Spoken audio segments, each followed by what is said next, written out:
always be learning is another one. We focused on, hiring and working with curious people. And so in addition to learning from each other, and we're always just broadly thinking about learning as we're going along. And I think if you have an open mindset with your eyes open and your head on a swivel, without any level of complacency, like you just can be available for the opportunities as they come. Because with both Sparkroom and Hubdoc, both of them had moments where we really were considering stopping, and you just have to keep persisting.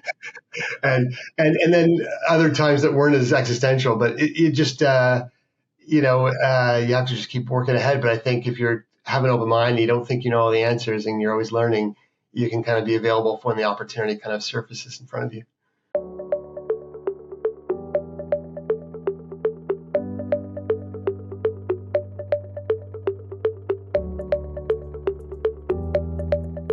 Hi, I'm Mike Pincus, co-founder at Connect CPA and your host at GrowthTales. Today, I'm incredibly excited to be interviewing Jamie McDonald and Jamie Shulman. The Jamies are well known in the accounting tech space, and rightfully so. Over the last decade plus, the Jamies have been involved in 3 startups. First co-founding Sparkroom, then scaling Hubdoc all the way to a $70 million exit to zero in 2018, and finally acquiring A2X with the goal of applying their decade plus of experience to take the company to the next level. If you've met the Jamies, you know they are not just genuinely nice people, but they're also incredibly humble. With Connect CPA being an early customer of Hubdoc, we had the privilege of getting to know the Jamies really well.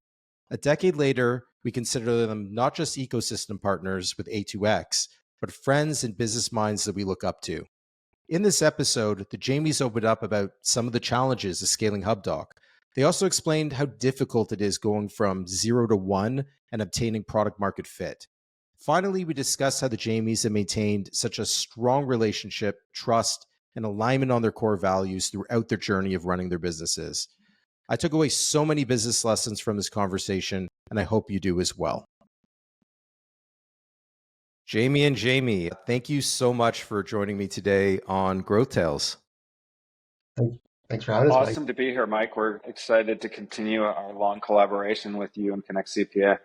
Yeah, really appreciate you guys joining. You both are super busy. We actually met back in, I think it was 2014. So it's been a decade that we've known each other. And I have huge admiration and respect for the two of you because I believe you're now working on, is it your 3rd startup? That's right. 3rd startup. And you guys have achieved such huge success in scaling out Hubdoc. And the one I'm most familiar with of those 3 startups was the journey with Hubdoc and all the way up to the exit to zero, but also being a customer of A2X and an incredible product that is really changing the game in the e-commerce world. But today I want to learn a little bit about the story of Jamie and Jamie, because I think you guys have such a unique relationship that you've been in business together for so many years. But before we get started on that relationship, I want to just talk about Hubdoc really quickly. You guys built a really big company, had one of the best tech exits in Canada in a long time. What was the biggest challenge of you two growing Hubdoc over that, I guess, 5-6 year period, or well, more than that even? You want me to give it a shot? I'll get started. Jamie, you jump in. Thanks, Mike. This is fun. Great challenge. I mean, I would say, thinking back now, because you've got us thinking back 10, plus years, it's even longer than that. So it doesn't, I would say just figuring out at that time what to build, not to mention, how to sell it, market it and sell it. And then how even just to run a business. We'd had a previous startup, Sparkroom, before that, but this was, a new area for us. We started Hubdoc in part because we were frustrated with doing the books at our previous business at Sparkroom. And so as we came at it, we had two ideas. One was the bookkeeping for a business and solving that, but the other was on the consumer side. We were kind of getting on with our lives with 2 kids and a household and a wife, one wives. And we thought also there was an idea around organizing our household and the financials there. And so figuring out what to build was a big piece. And we started on the consumer side, where we thought we were going to help people organize their household financials. And as we started to grow, as we started to build out the product and then go to the market, figuring out, the exact market was where probably our biggest challenge was, which was we spent too much time thinking about selling to consumers and the product for consumers in the household. And it turned out that the real opportunity was with businesses and ultimately accountants and bookkeepers. So, I'd say that was probably the biggest challenge was on the early side was just figuring out kind of the product market fit. And I referenced, building, selling, and running a business. I guess we've always thought of those as kind of the three circles of running a business. And that is, and they're different, the product and the customer and the actual business itself. And so just figuring that out in the early days before we kind of scaled was probably where I'd say was one of the greatest challenges. And I guess I'd follow up with that, and maybe Jamie McDonald might have the answer to this one. I'm not sure which of you would want to answer this, but what made you decide to sell Hubdoc after building it out to the scale that it was? Because you built a big brand that was really well known in cloud accounting. What made you guys decide to sell? I can take a crack at that one. Yeah. I mean, I think Jamie might have undersold the biggest challenge. Like, there were years of darkness where we'd show up at the office and we'd have nothing to do. And we'd have stuff on the wall, like literally Bitcoin, let's disrupt like therapists, like we have money, let's go do something else. So I was teeing that up for you, Jamie, with the darkness. And then literally the day we turned it on and started talking to accountants, like it started selling itself, which was awesome. I think the reason we decided to sell the business, we had kind of two paths, which is we had a term sheet from a really like the best SaaS investor in the world to keep going and put 25 million US into the company at the time. And we had a competing offer from Zero to acquire the whole business. And I think we loved the team. We loved the customer base. We had energy for the business, but you'll remember that one of the core value props of Hubdoc was ingesting data from banking platforms like Plaid or Flinks do. And we used web scraping to do that. And it was just getting harder and harder to do and more expensive. And we couldn't deliver a product reliably to our customers. Like I couldn't come to you and say, you've got 500 clients, Mike and Leor, and you want bank statements reliably delivered for all of them every month on the first of the month or whenever they become available.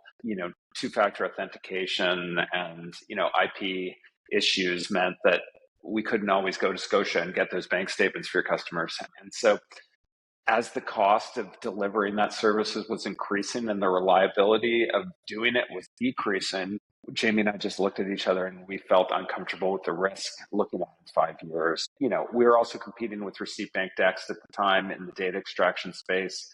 And, their product was better than ours in that space. We had the bank statement ingestion and we did that first, and that won us a ton of customers in North America especially. But we just didn't feel we could reliably do that at an effective cost and make money looking ahead to the next 5 years.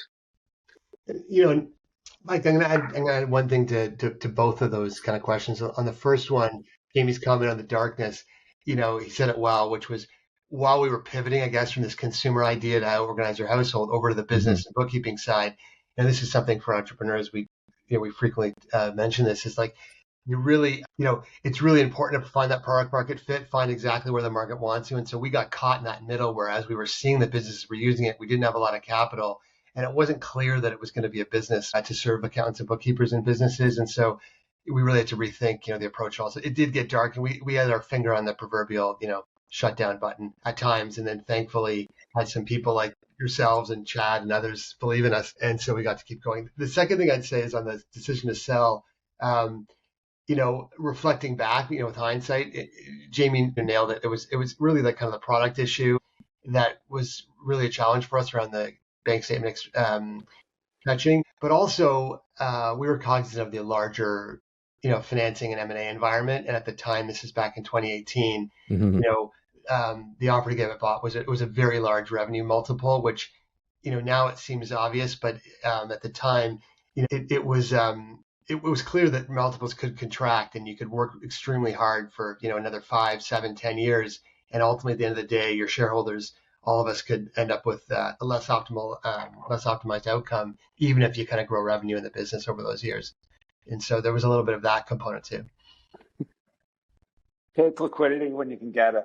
Yeah. Before we jump into A2X, I do want to comment on one thing you're both talking about, because you guys are close friends. It seems beyond business partners. How did you guys navigate during that time where you mentioned you couldn't reliably get the bank statements. So privately behind closed doors, you're like, there's things not working here on the technology front that we need to solve.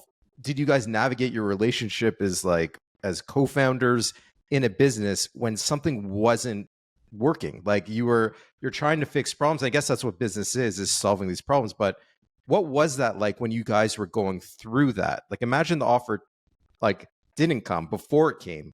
How did you guys navigate that when you were struggling with two-factor authentication, all these technology changes? I can take the first crack on that. I mean, listen, like the way we work together is, I'd say, just totally aligned on values. And like Jamie's a person I have 100% trust in, and I know always have my back. And like it was my kind of, I had the responsibility for the product and engineering team, and so it was my problem effectively, but it never felt like my problem. I mean, we were trying 100 different things, and we've been building scrapers for 7 or 8 years, and we knew the problems pretty intimately, and we just didn't have conviction, we or any other company in the world, was to solve them. Mm-hmm. So I don't think it wasn't like there was no conflict in our business relationship over that. I mean, if Jamie was responsible for all of our customer and revenue relationships, the number of times I told him, like, go sell what we have, I'll go build what I can. and we just went and kept doing that, right? So I can't remember, like, in kind of 20 years of working together, where we've ever had like a giant disagreement that was like even approaching unresolvable. Like if we disagree, it's like, okay, we'll try your thing or we'll try my thing and we'll see what works. And like, it's very rarely one of these one-way door things where we disagree. Like I can literally think of 0 times in 20 years. Yeah, I mean, I echo that too, Mike. And I think you started with shared values where we don't take it for granted, and it is what it is, whether it's luck or we've worked on it or both. But behind that or alongside that is trust, and so we trust each other, deeply, as much as one could trust anyone. And we also follow our own, values that we literally put up on the wall, both at Hubdoc and A2X, and just the idea of transparency and and being human. These are things we talk about, with our colleagues all the time. But we're open with each other, we're honest with each other, we trust each other deeply, and if you have shared values, then you're kind of going through the hard times together. Mike, I'm sure you and Lior have had your share of hard times. So yeah, it wasn't the most fun at the time, but when you are in business with someone close like that and someone you love, it's it really makes it not just more tolerable, but I almost want to say fun, but the dark times aren't fun. I appreciate you guys sharing that, because hindsight's 2020. Things worked out really, really well. And Jamie, to your point, like Lior and I are still very, very close, and similar to you guys, you have disagreements, but our values are aligned, and that's why over a decade you're still extremely close. But the reason why I asked the question is because hindsight is 2020, meaning before the exit and you're facing those real challenges, that's really where you get pushed. You can look back on it and be like, oh, we were aligned, it was going to work out. But when you're in that moment, it comes down to, I guess, that relationship you two have. Well, there was never like certainty it was going to work out. No, there isn't if you're doing entrepreneurship, right? And like, the day like we always talk, like we basically worked in obscurity for 10 years, and then there's an article in the paper one day, and you're the kings of the internet for 24 hours, and then you go back to obscurity, right? It's just like there is no certainty. You just try and do the best thing to do that particular day, right? And I mean, just on the transparency thing, and extend it to our customers, right? I mean, we'd talk to you guys like, hey, why aren't I've got all these clients on Royal Bank and you're not fetching their statements? And we just explained to you that web scraping was hard and we're doing the best we can. And, you'd make a decision on whether it's worth that $20 a month per client or whatever we're charging you, right? And it was stressful. And that problem, like, people always ask us if we'd ever get into the scraping business again. Like, if I could reliably fetch bank statements and check images from the North American banks, I know I could build a $100 million business selling them to accounting firms. But like, nobody's able to do it because the banks don't want to let that data off their platforms. Mike, one last thing I thought of as I started to think about our codified values. Always be learning is another one. We focused on hiring and working with curious people, and so in addition to learning from each other, and we're always just broadly thinking about learning as we're going along. And I think if you have an open mindset with your eyes open and your head on a swivel, without any level of complacency, like you just can be available for the opportunities as they come. Because with both Sparkroom and Hubdoc, both of them had moments where we really were considering stopping, and you just have to keep persisting. And then other times that weren't as existential, but it just you have to just keep working ahead. But I think if you're have an open mind, and you don't think you know all the answers, and you're always learning, you can kind of be available for when the opportunity kind of surfaces in front of you. Yeah, it's amazing. And I want to now pivot a little bit into A2X, because you're both wearing the A2X t-shirts. We're huge fans, obviously, at Connect CPA of A2X. But I'm going to open with asking you both. Anyone can Google the Hubdoc exit. It's pretty public. It was quite a big exit. I'm sure life-changing in terms of achievement. But you've been at it for a decade. Running a business is extremely hard, as you guys are letting me know about, of all the challenges you had. What made you've already achieved the exit now twice? What made you guys want to, after achieving such success, get back on that treadmill and get involved with A2X? I can take a crack. Yeah, go ahead, Jay.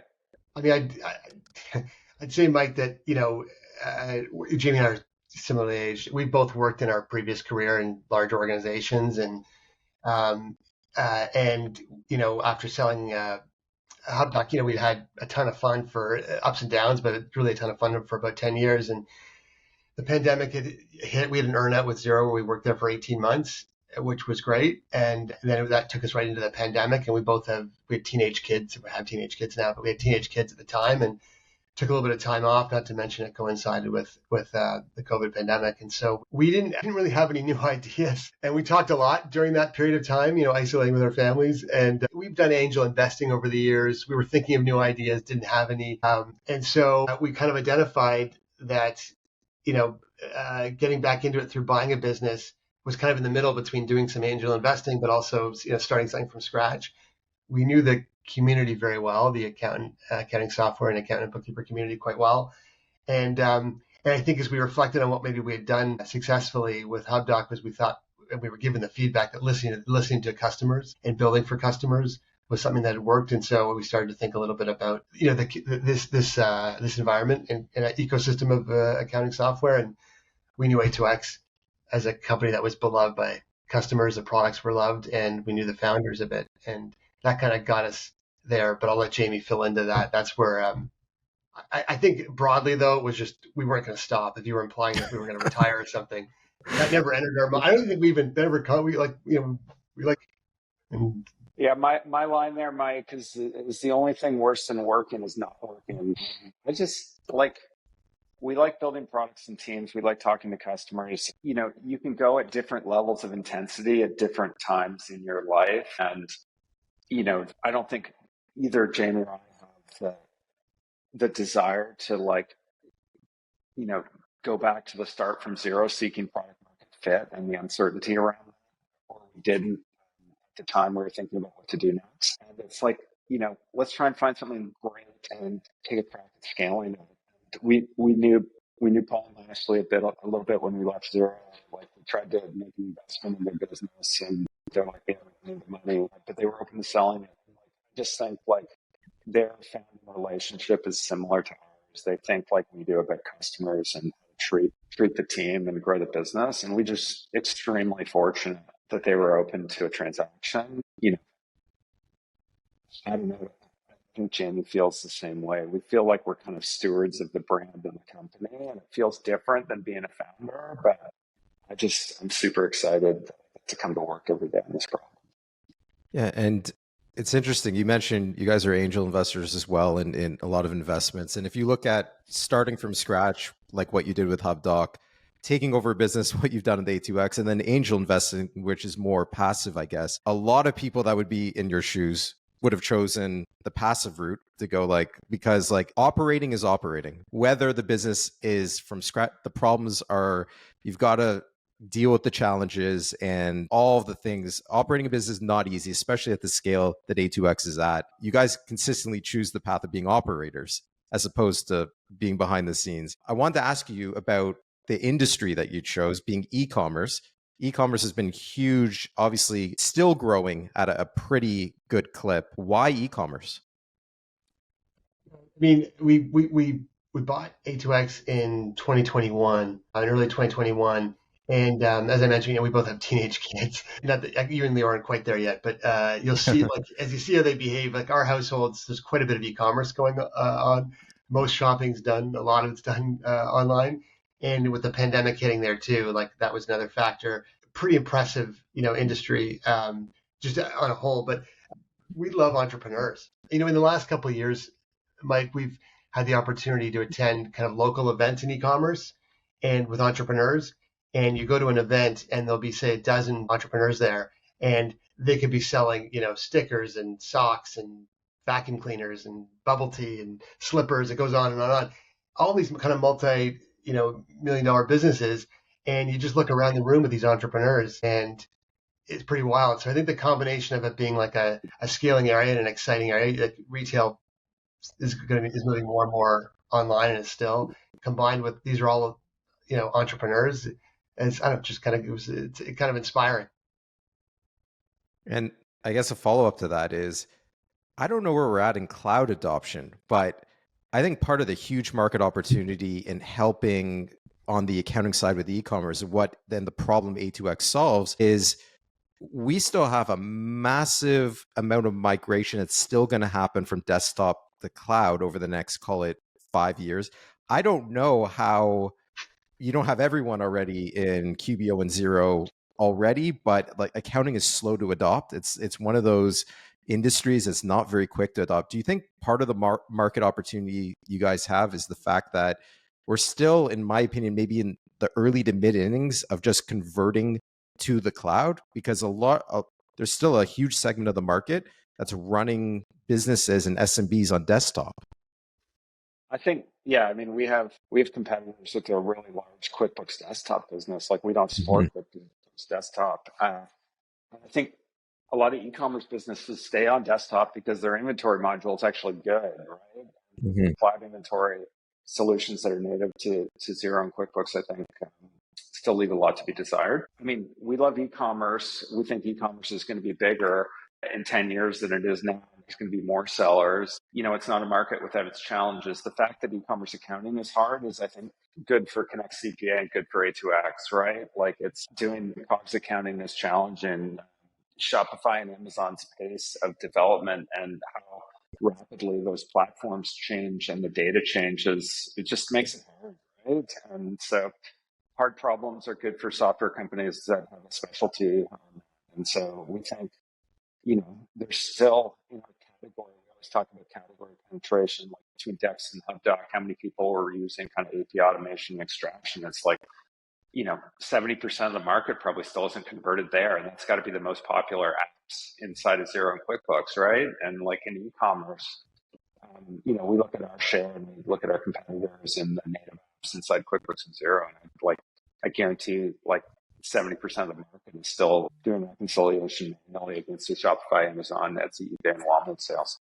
Yeah, and A2X solves that massive problem because before this, it was all manual, like all manual. And I can attest to the fact that you have e-commerce businesses popping up every day, and then you're conducting bookkeeping where you now need to train bookkeepers to be experts at looking at reporting in Amazon, Shopify, all the e-commerce backends, and it's a disaster, and it's definitely not scalable, right? But what with inventory being such a big complex thing, do you guys struggle with what to build next? Because there's so many directions you could take A2X. How do you guys figure out what is the next thing to build? Talking to people like you, I think, is the easiest answer. The inventory question is an interesting one, specifically COGS. How many inventory platforms are there out there? Lots of people manage their inventory in a spreadsheet. A lot of people manage it inside Shopify. It's a very fragmented problem, and there is no one killer for managing inventory. And it's our view that there probably won't be. our approach when we look at that space is like, really hard, lots of people doing it. Let's try and ingest data from all those platforms so we can consolidate the data. Ours is an accounting problem, and like the first problem in inventory is an operations problem, which is like, how do I get my goods from the manufacturing facility to a warehouse, and how do I get them from that warehouse to a customer?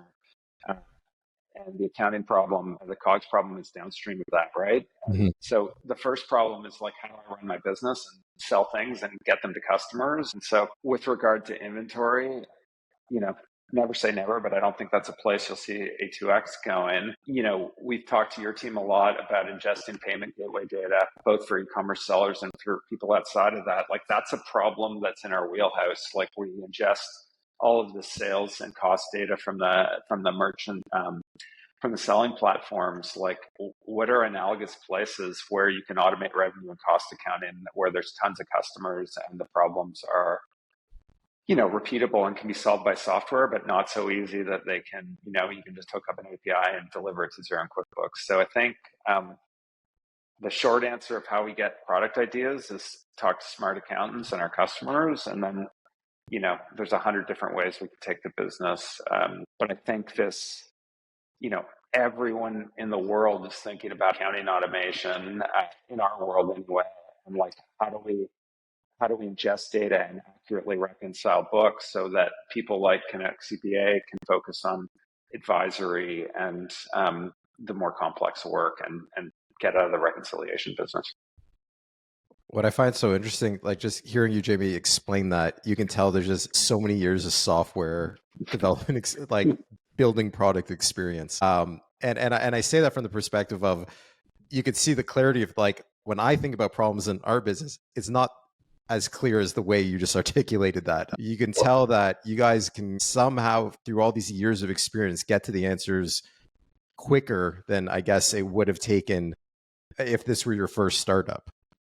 You'd hope that to be true, but like every situation is a little bit different. And like, I don't know, there's something about the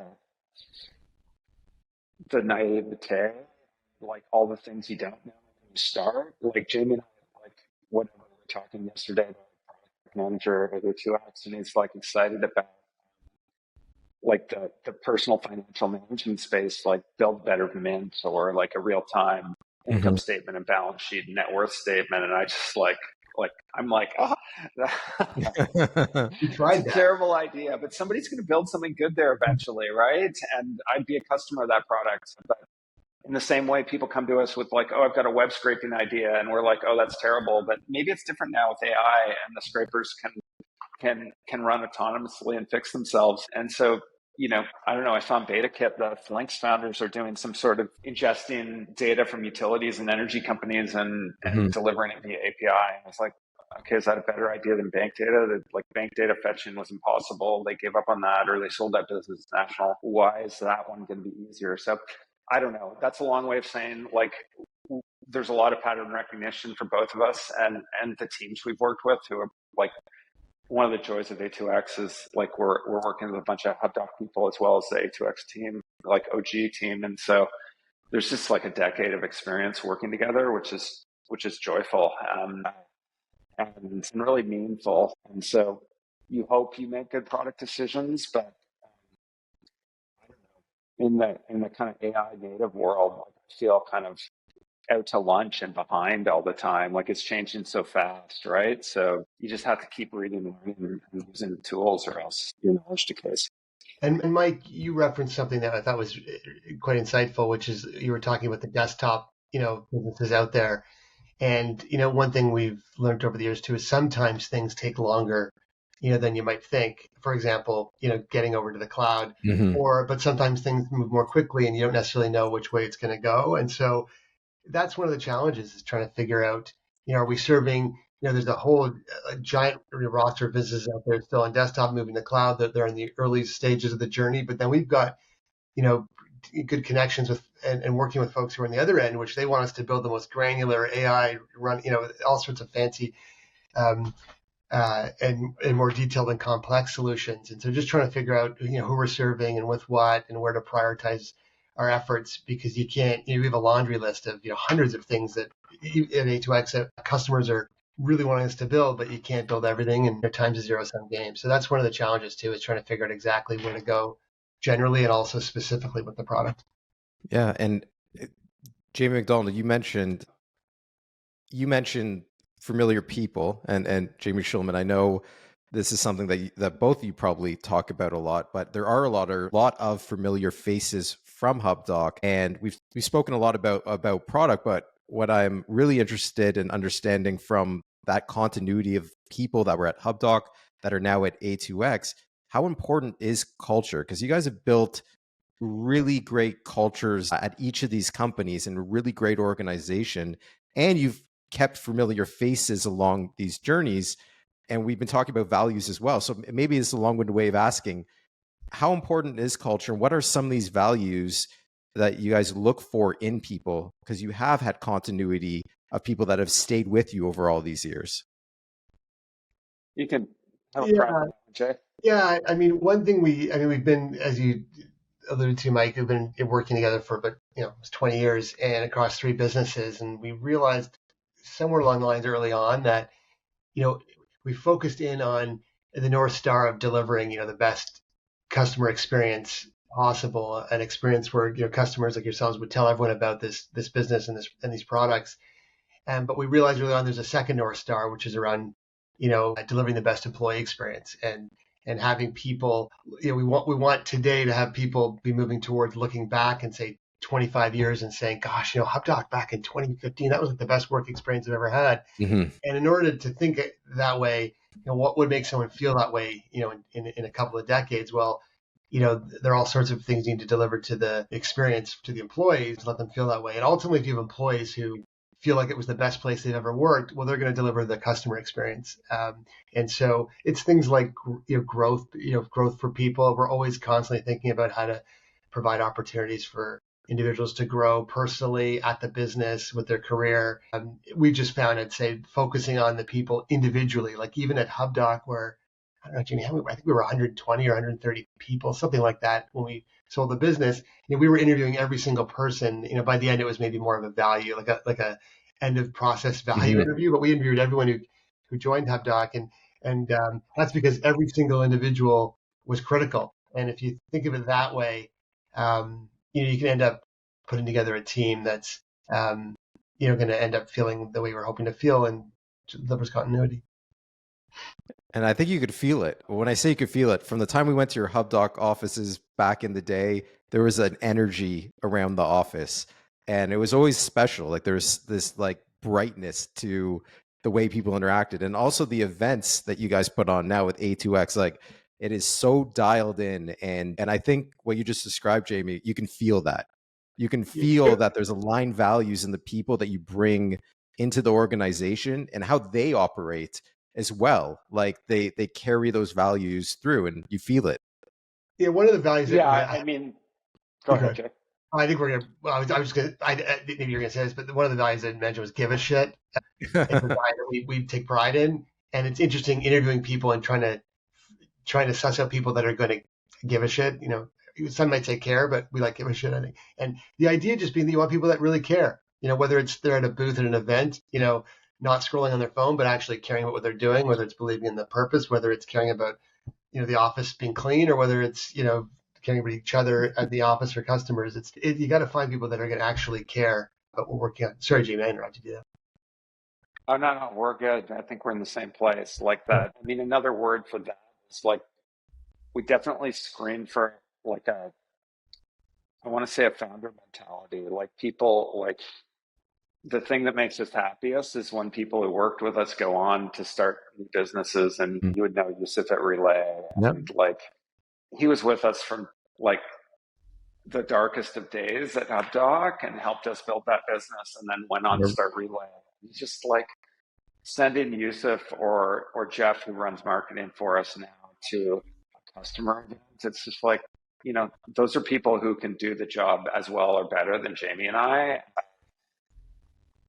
That just gives you comfort. Like the fact that we're working with, half a dozen of those people now who have been with us before.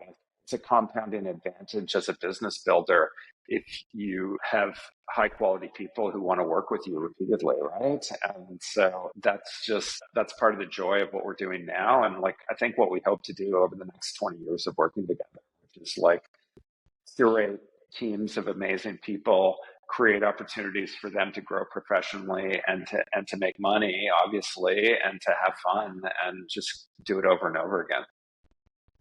And you two have done it better than most that I've ever seen. And I want to be respectful of your time. So I have one last question for each of you, which is, if you could look back 20 years and give advice to your younger self or to younger entrepreneurs that are in the midst of their journeys right now, you guys have seen it all through these 3 ventures. What advice would you give to businesses that are either in the midst of it right now or just starting up a new company right now?